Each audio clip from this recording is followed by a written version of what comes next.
Hi friends, welcome to my channel. இன்றைக்கி நாம் எதை பற்றி பார்க்க போகிறோன்னா ஃபிஷ் ஃப்ரை. இன்றைக்கி ஞாயிற்றுக்கிழமை ரிப்பப்ளிக் டே, அப்படி கொஞ்சம் லேட்டாக ஆகிடுச்சி போய் மீன் வாங்கிட்டு வர்றது. அதில் கிடைச்சதே இவ்வளோ தான், எல்லாம் காலி ஆகிடுச்சி. ஸோ கிடைச்ச மீனை வாங்கிட்டு வந்தேன்.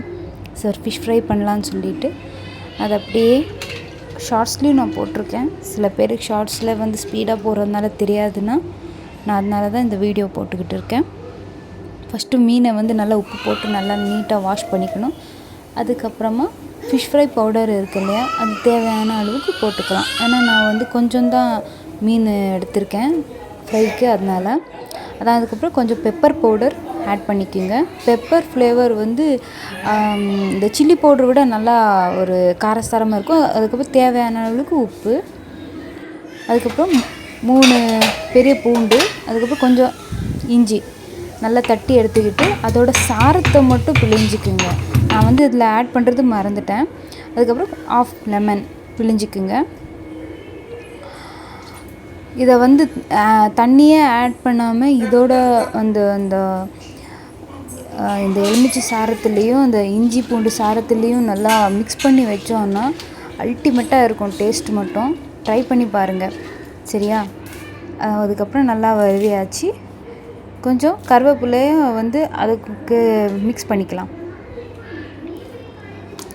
கொஞ்சம் அரிசி மாவுனா நம்ம போட்டிருக்கிற மசாலாலாம் சில டைமில் அந்த ஆயிலில் அப்படியே இந்த கடாயில் ஆகட்டும் தவாவில் ஆகட்டும் அப்படியே ஜாயின் ஆன மாதிரி இருக்கும். அது அப்படி ஆகாமல் இருக்கணும்னா இந்த அரிசி மாவை ஆட் பண்ணிக்கணும். நல்லா எல்லாத்தையும் சேர்த்து மிக்ஸ் பண்ணிக்கலாம்.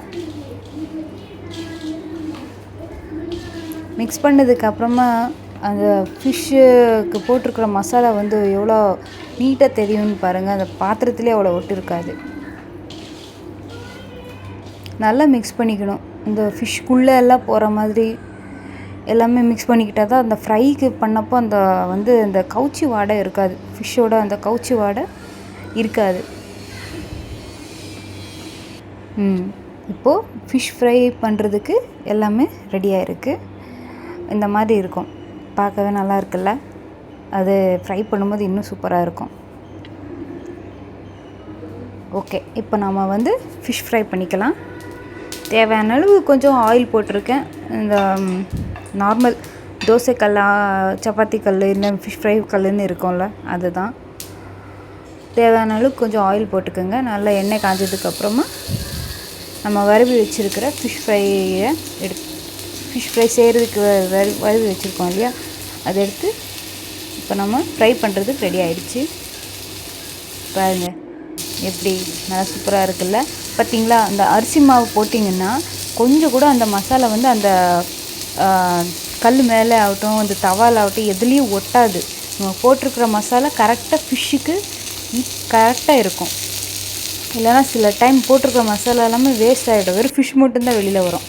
இந்த மாதிரி ப்ரௌனிஷாக ஆனதுக்கப்புறமா தான் நம்ம எடுக்கணும். அப்போ தான் அந்த மசாலாவும் நல்லா வெந்திருக்கும், உள்ள ஃபிஷ்ஷும் நல்லா வெந்திருக்கும். பார்க்கவே சூப்பராக இருக்குல்ல? ஃபிஷ் ஃப்ரை பண்ணுறது எப்படின்னு இந்த வீடியோவில் பார்த்துக்கிட்டிங்களா? மறக்காமல் சப்ஸ்கிரைப் பண்ணுங்கள், பெல் ஐக்கான் அமுக்குங்க. அப்போ தான் நான் போடுற எல்லாமே வீடியோஸும் உங்களுக்கு சேரும்.